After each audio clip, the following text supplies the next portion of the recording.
It was nearly 7 a.m. by the time I finally turned onto my street, my eyes heavy with exhaustion.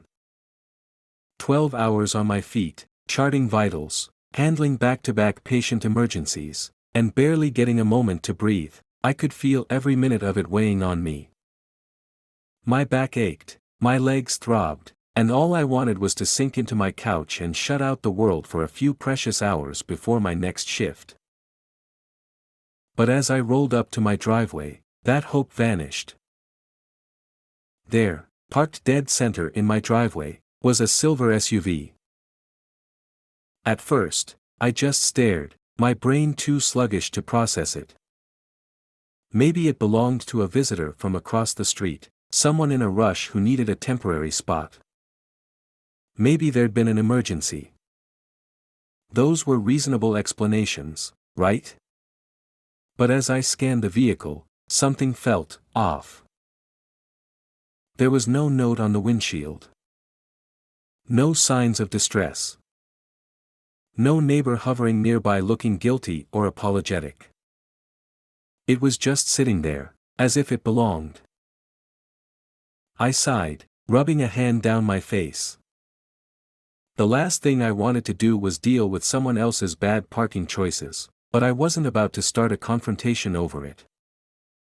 My dad, who was in his late 70s and struggling with mobility, was staying with me for a few days.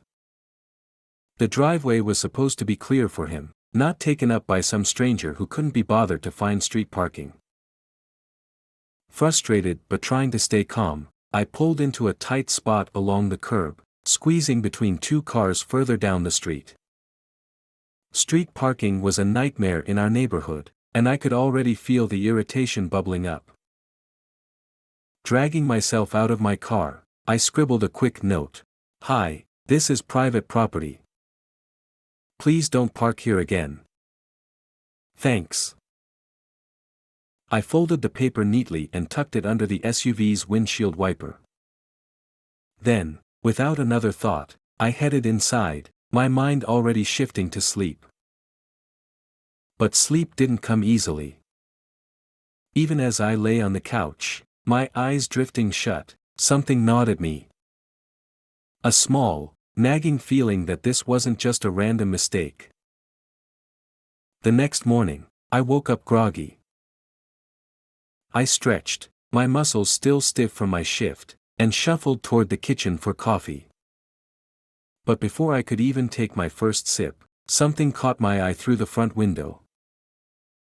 The SUV. Still there. My stomach sank. Grabbing my keys, I stepped outside. The crisp morning air helped shake off the last bit of drowsiness, but the sight in front of me snapped me awake completely. My note was gone. Well, not just gone. It had been crumpled up and thrown into the bushes nearby. That was deliberate. I clenched my jaw, my pulse ticking up a notch. Someone had read my note, ignored it completely, and then tossed it aside like it meant nothing. Okay. So, this wasn't just forgetfulness. This was intentional. I took a slow breath, pushing down the irritation climbing up my throat. Maybe I hadn't been clear enough. Maybe the driver thought the note was from a random neighbor, not the actual owner of the driveway they were taking over. Fine. I went back inside, grabbed a bigger piece of paper, and wrote a second note. This is private property. Do not park here. Final warning. This time, I bolded it. I underlined it. I made sure there was no way it could be misinterpreted. I stepped outside, firmly placed it on the windshield, and took a deep breath before heading back inside. Hopefully, that was the end of it. But the universe had other plans. The following morning, I had to wake up early for an appointment with my dad's doctor. As I grabbed my coat and opened the front door, I braced myself, half hoping that I'd see an empty driveway, that this whole ordeal would be over. But it wasn't. Not only was the SUV still there, but my final warning note? Gone. And in its place, scattered across my driveway like confetti, were tiny shredded pieces of paper. I stared. Then I felt it, the sharp stab of irritation morphing into pure anger. This wasn't a misunderstanding. This wasn't an accident. This was someone mocking me. I bent down, picking up a handful of torn scraps, my fingers curling into a fist around them. My chest tightened, my pulse pounded in my ears. Who the hell did this? I had been patient. I had been polite. And I had been ignored. That SUV wasn't just parked in my driveway anymore. It was a challenge. And I was done playing nice. I woke up the next morning feeling an uncomfortable mix of irritation and exhaustion. The events of the past 2 days played in my mind like a loop, and the pile of shredded paper still sitting in my driveway was proof that this wasn't just someone being forgetful or careless. This was deliberate. I wasn't letting this go. After a quick breakfast, I grabbed a fresh cup of coffee and positioned myself near the window, keeping an eye on the silver SUV still squatting in my driveway like it belonged there. I wasn't leaving another note.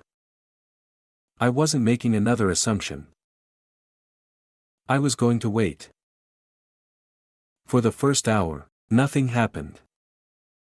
The street was quiet, just the usual morning routines, neighbors walking their dogs, cars rolling out of driveways as people left for work. I kept my coffee warm, occasionally pacing by the window. And then, finally, the driver showed up.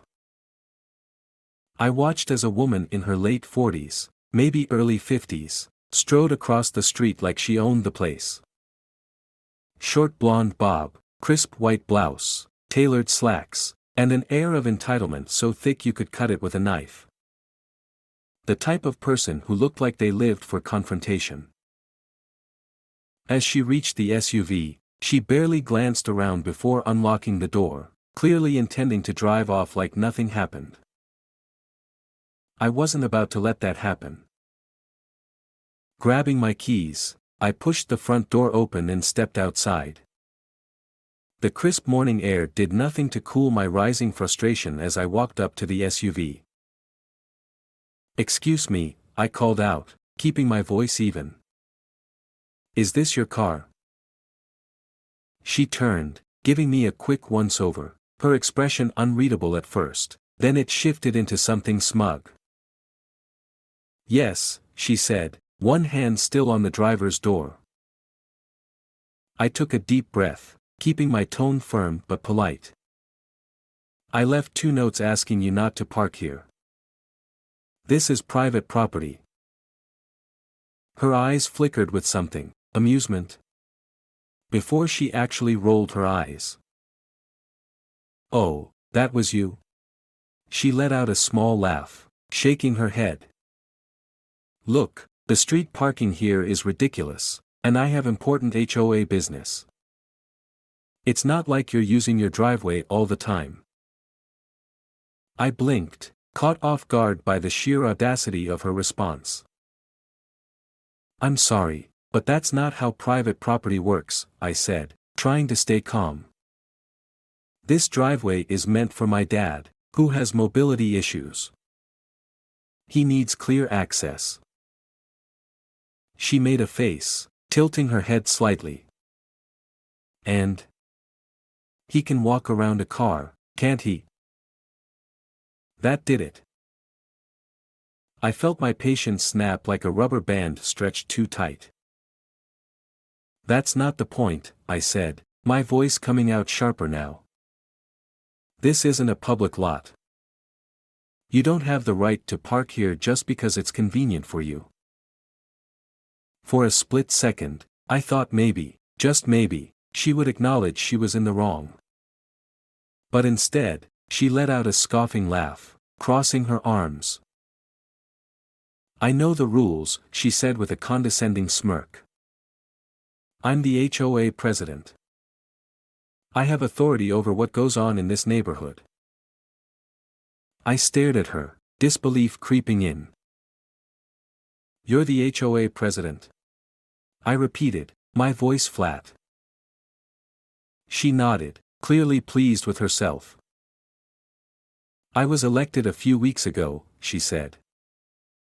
"And as president, I have to ensure that the community is functioning properly. Sometimes that means making use of available resources when necessary." I couldn't believe what I was hearing. "So, what? That gives you the right to park in someone else's driveway?" She let out an exaggerated sigh. "You're acting like this is a big deal when it's not. If you were really that concerned, you would have come to me directly instead of leaving little scraps of paper." I clenched my jaw, my hands tightening into fists at my sides. "I tried to handle this politely," I said, my voice controlled.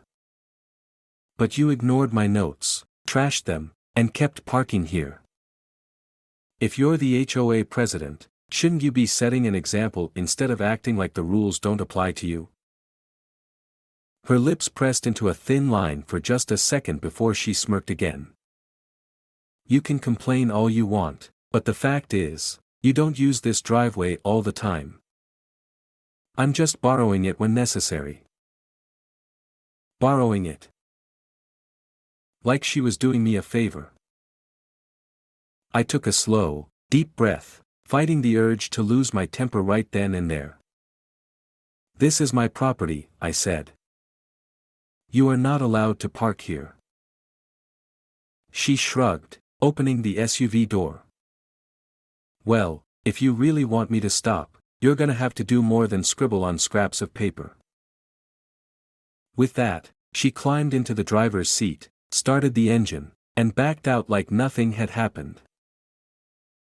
I stood there, watching her pull away, my heart hammering against my ribs. This wasn't over. Not by a long shot. By the time I stepped back into my house, my hands were still shaking with frustration. The conversation with Karen had been worse than I expected, not just arrogance, but entitlement of the highest order. I sat down on the couch, rubbing my temples. I needed to figure out what to do next because I had a sinking feeling that she wasn't done pulling this stunt. After a few minutes, I pulled out my phone and dialed a number I hadn't called in a while. Dan picked up on the second ring. "Man, it's been a minute," he said. "What's up?" Dan was an old college buddy of mine who'd gone into law, specializing in property disputes and HOA conflicts, of all things. If anyone would know how to deal with this mess, it was him. "Listen," I sighed. "I need some legal advice. My new HOA president keeps parking in my driveway. I left notes, I confronted her, but she's acting like she has the right to use my property whenever she wants." There was a brief pause before Dan let out a short laugh. "Oh boy," he said. "Sounds like you've got a classic power-tripping HOA type on your hands." "You have no idea," I muttered. "She trashed my notes, told me I don't use my driveway all the time, and basically dared me to do something about it." Dan's tone turned serious. "All right, first things first, your driveway is private property. The HOA has zero authority over it. They can regulate street parking if the neighborhood rules allow it, but they cannot touch your driveway. She's trespassing, plain and simple." I leaned forward. "So what are my options? I don't want to start a war, but I also can't let her keep getting away with this." "Simple," Dan said. "Next time she parks there, you tow it. You don't have to leave another note, You don't have to argue with her. You have every legal right to call a tow company and have it removed immediately. I exhaled slowly, letting the idea settle. That's it? Just tow it? That's it, Dan confirmed. Just make sure you take photos before they come, so you have evidence in case she tries to pull any legal nonsense. But trust me, once her car gets towed, she's going to think twice before trying this again. A slow, satisfied smile crept onto my face. Dan, I said. You just made my day. It didn't take long for my opportunity to come. 2 mornings later, I woke up early to take my dad to a doctor's appointment. As I stepped outside, there it was again, Karen's SUV, parked right in the middle of my driveway. No note. No apology. Just blatant, shameless disregard. I took a deep breath, pulling my phone out. This was it. First, I took a series of clear photos from multiple angles, making sure to get the license plate, the blocked driveway, and the complete lack of any authorization for it being there. Then, I called the nearest towing company. Yeah, I have an unauthorized vehicle parked on my private property, I told the dispatcher. I need it removed. The dispatcher asked for the address, the vehicle details, and within 15 minutes, a tow truck was rolling down my street. I stood off to the side, arms crossed, as the driver hopped out and gave me a nod. That the one? He asked, already sizing up the SUV. That's the one, I confirmed. It didn't take long. He hooked the SUV up with professional efficiency, the beeping of the truck cutting through the quiet morning air. Within minutes, Karen's precious car was lifted off the ground and being towed away. Watching it disappear down the street. Absolutely therapeutic. For the first time in days, I felt in control again. The peace lasted for about an hour. I was in the kitchen helping my dad with breakfast when the pounding started on my front door. Not knocking, pounding. Boom. Boom. Boom. I set down the coffee pot, exhaling slowly. Here we go. When I opened the door, Karen was standing there, face red with fury, hands clenched at her sides. "Where is my car?" she screeched, her voice cracking with rage. I leaned against the doorframe, keeping my expression neutral. "You mean the one you parked in my driveway? You had it towed. That was illegal. You can't just..." I held up a hand, cutting her off. "Actually, I can.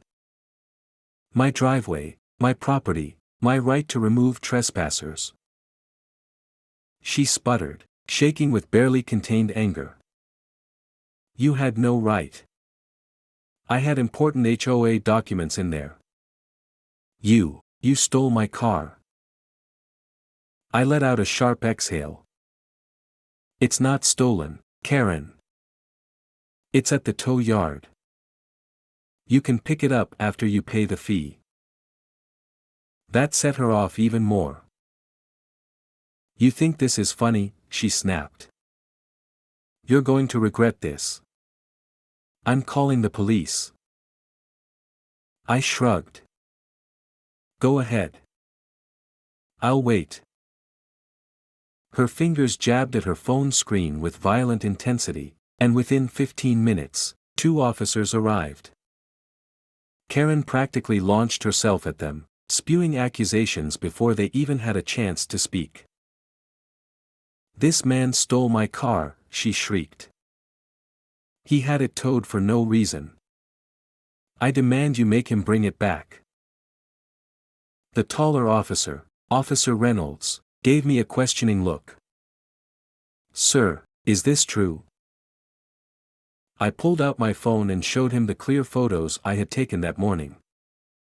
She parked in my driveway without permission, for the third time. I called a tow company. It's legally within my rights. The officer barely glanced at Karen before letting out a tired sigh. Ma'am, a driveway is private property. He has every right to remove unauthorized vehicles. This isn't a theft issue, it's a civil matter. Karen's face drained of color before flushing red again, her eyes darting between me and the officers. No. That's not right.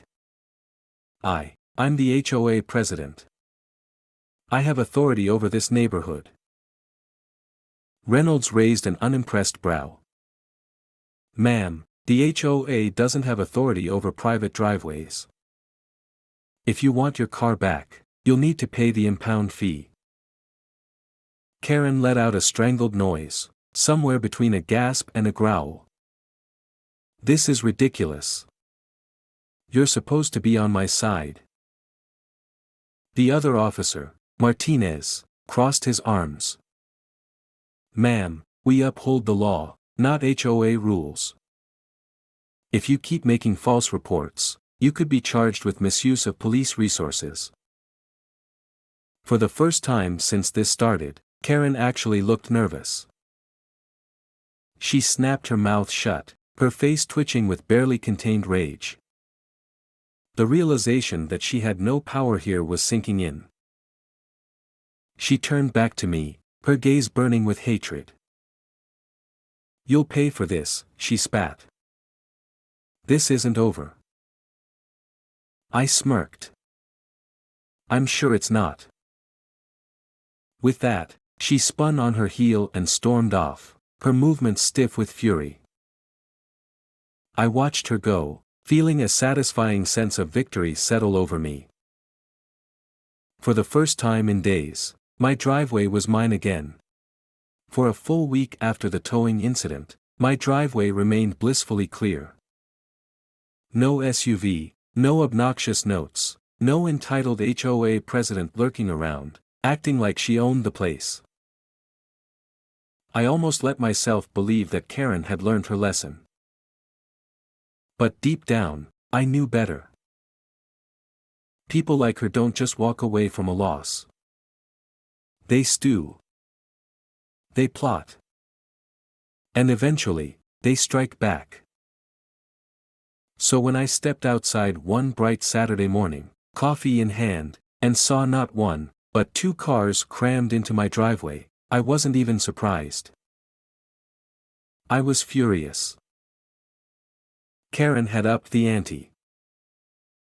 One car was the same silver SUV she had lost to the tow yard before, now smugly parked as if nothing had ever happened. The other was a smaller sedan, parked directly behind it, blocking me in completely. I stood there for a long moment, just staring at the absolute audacity of it. My dad's car was parked in the garage, and if there was an emergency, we wouldn't be able to leave without a huge hassle. She knew exactly what she was doing.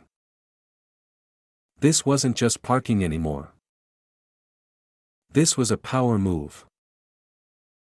I didn't waste time. I pulled out my phone, took several pictures from multiple angles, license plates, positioning, everything, then called the same tow company I had used last time. Hey, it's me again, I said when the dispatcher picked up. There was a chuckle on the other end. Let me guess. Same SUV? Yup. But this time, there's a second car blocking me in too. Two for the price of one, the dispatcher mused. We'll send out 2 trucks. Shouldn't take long. I ended the call and crossed my arms, watching the driveway like a hawk. A small part of me wondered if Karen was watching from her house, waiting for me to snap first.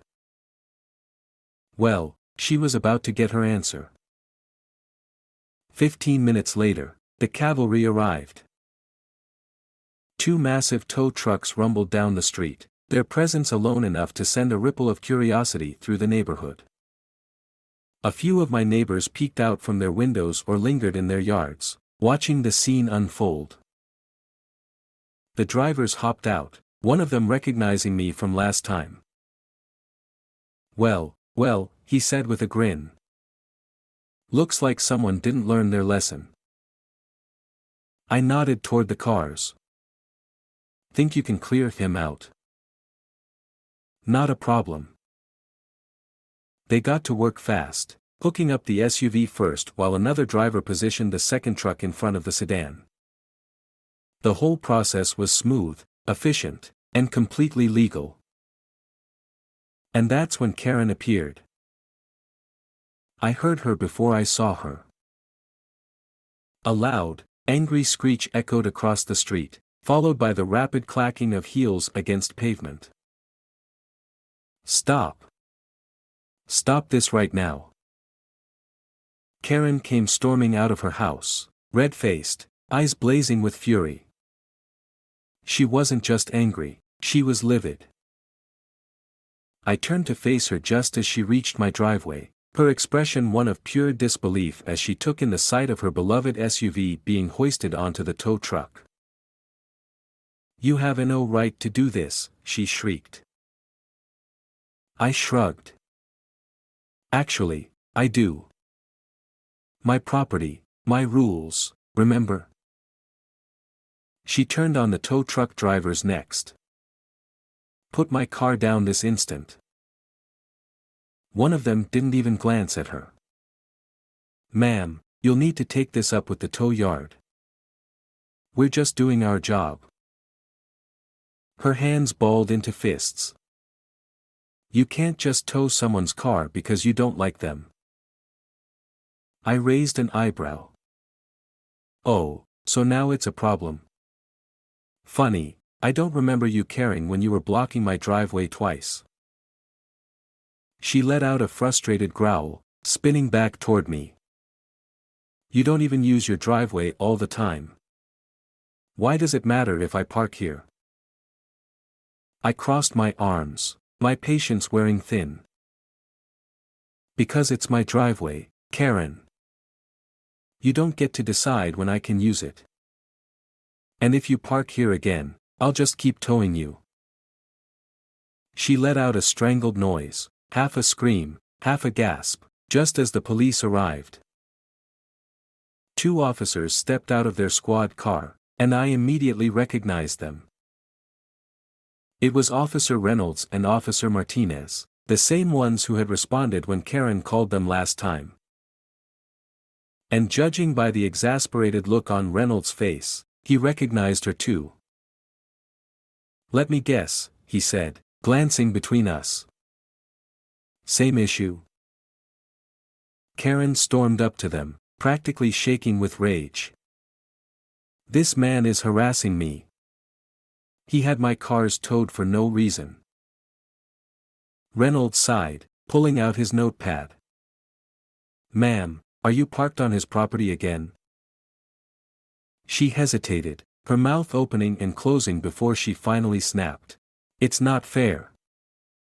He doesn't even use his driveway all the time. There's never any parking on the street. I had to park somewhere." Reynolds rubbed his temples, clearly done with her nonsense. "Ma'am, we went over this last time. Private property is private property. He is completely within his rights to tow unauthorized vehicles from his driveway." "But it's excessive," she cried. "Two cars."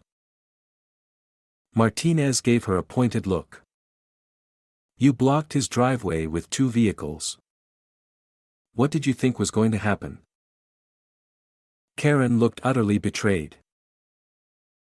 "You're supposed to protect people from harassment, not take his side." Reynolds let out a long sigh, clearly tired of dealing with her. "Ma'am, you are the one causing problems. And since this is the second time you falsely reported an issue, consider this your official warning. If you call us again for a non-criminal matter like this, we'll have to cite you for misuse of emergency services. Karen's face turned a shade of deep, humiliated red. For a moment, she looked like she might actually argue. But she knew she had lost. Her head jerked toward me, her eyes filled with absolute hatred. "You're going to regret this," she spat. I smiled. "If you keep parking in my driveway, I'll just keep towing you," I said, my tone almost casual. "So tell me, Karen, how long do you want to play this game?" Her lips pressed into a thin line, and without another word, she spun on her heel and stormed back toward her house. I watched her go, a deep, satisfying sense of victory settling in my chest. The battle had been won. For now. For a few glorious weeks, my driveway remained exactly as it should be, mine. No SUV blocking my path. No surprise second car trapping me in. No Karen marching across the street, barking orders like she was the queen of the neighborhood. It was peaceful. Too peaceful. And when people like Karen get quiet, it's never a good thing. Sure enough, one evening, as I was sorting through the mail, I found it. A bright yellow envelope with bold red lettering across the top. HOA violation notice. I let out a slow breath, my grip tightening around the paper. Here we go. I tore it open and skimmed the contents. Violation: unsightly property conditions. Infraction: driveway oil stains. Action required: clean up immediately or face fines up to $200 per infraction. I nearly laughed out loud. Oil stains? On my driveway? The same driveway that had been pristine before Karen's SUV leaked all over it. Oh, she was really reaching now. I grabbed my phone, snapped a picture of the violation, and then scrolled through my older photos, the ones I had taken the morning her car got towed the first time. Sure enough, there it was, a dark oil stain, right where her SUV had been parked. She was trying to fine me for damage she caused. Unbelievable. The next day, I paid a visit to the HOA office. The HOA wasn't some huge organization with a fancy building. No, it was a tiny office tucked inside the community center, a small space that mostly housed old records, cheap coffee, and power-hungry retirees. The moment I walked in, I spotted Karen behind the desk. She looked up, and for a brief second, her expression tightened. But then she recovered, folding her hands on the desk with obvious satisfaction. "Can I help you?" she asked, her voice all fake politeness. I set the violation notice down in front of her. "This is a joke, right?" I said. "You're really trying to fine me for oil stains that came from your car?" She tilted her head. "You're responsible for maintaining your property in accordance with HOA regulations. Driveway stains are considered a violation of community aesthetic standards." I crossed my arms. Then why am I the only one getting fined? I've seen plenty of other driveways with stains, and none of them have a bright yellow notice taped to their mailboxes. Karen smirked. Well, maybe they didn't have someone complain about them. Ah. There it was. This wasn't about rules. This was about revenge. I exhaled through my nose, forcing myself to stay calm. You do realize the HOA can't enforce fines on private property, right? Her smirk faltered just a bit. You're mistaken, she said. The HOA has the authority to enforce all community guidelines. I pulled out my phone and opened an official HOA policy document I had downloaded the night before. I tapped the screen and slid it across the desk toward her. Section 3.2, I said. The HOA can regulate street parking, exterior aesthetics, and shared community spaces. Driveways are private property. Meaning, you don't have the right to fine me for anything on my driveway. Karen's smirk disappeared completely. She snatched the phone, her eyes scanning the text, looking for a loophole. There wasn't one. After a long silence, she set the phone down, her expression icy. "This doesn't change the fact that your property isn't up to standard," she said stiffly. "We'll be monitoring the situation." I let out a short laugh. "You do that, Karen," I said, picking up my phone. "And while you're at it, maybe read the HOA bylaws before you start making up rules." With that, I turned and walked out. I didn't bother looking back. I already knew she was fuming. After that, Karen went silent. I didn't see her stomping around the neighborhood. I didn't see her SUV anywhere near my driveway. She didn't leave any more petty violations in my mailbox. But I knew she wasn't gone. Every now and then, when I was outside mowing the lawn or pulling the trash bins to the curb, I'd feel it. That burning stare. And sure enough, when I turned my head, there she'd be, standing on her porch, arms crossed, glaring at me like I had personally ruined her life. Which, to be fair, I probably had. She never said a word. But she didn't have to. Her hatred radiated from across the street like a heatwave. And honestly, I couldn't have cared less. One evening, I was helping my dad into the car for a doctor's appointment when he suddenly chuckled. I glanced over. "What's funny?" He nodded toward Karen's house. "That woman's still watching us like we stole something." I shook my head, biting back a grin. "She'll get over it. Eventually." My dad settled into his seat, then looked up at me, his expression serious. "Son," he said, "you did the right thing. Sometimes, the only way to stop a bully is to teach them a lesson they won't forget."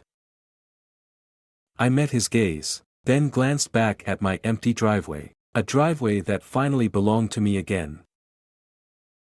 And for the first time in a long while, I felt completely at peace.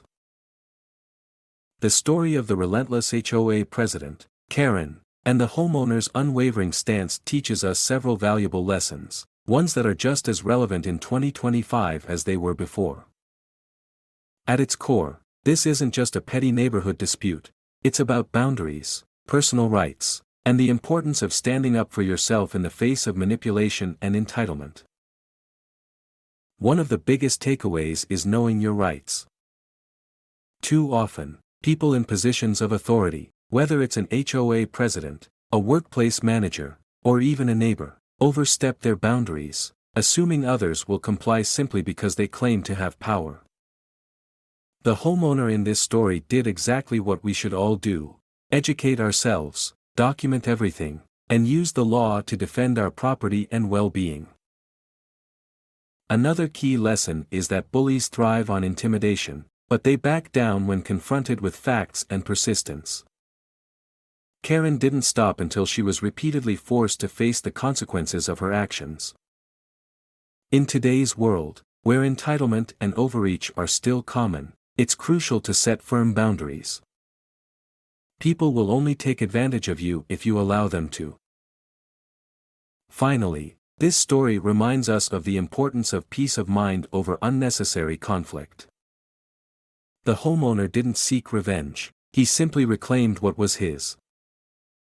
In 2025, as we deal with personal and professional challenges, let this be a reminder. Assert yourself, stay calm, and never let someone else dictate the terms of what belongs to you. Now that Karen has finally backed off, at least for now, the big question remains: what should the homeowner do next? Should he take extra precautions to prevent future HOA harassment? Maybe install security cameras, or even run for HOA president himself to keep Karen from abusing her power again? We want to hear from you. Do you think Karen will stay away for good, or is she planning another move? What would you have done differently in this situation? Do you have any advice for dealing with HOA power trips like this? Drop your thoughts in the comments below and let's discuss. If you've ever dealt with a nightmare neighbor or a power-hungry HOA, share your experience. We know you've got some crazy stories of your own. And if you enjoyed this wild ride, don't forget to like, subscribe, and hit that notification bell so you never miss another insane real-life story. Let's keep the conversation going.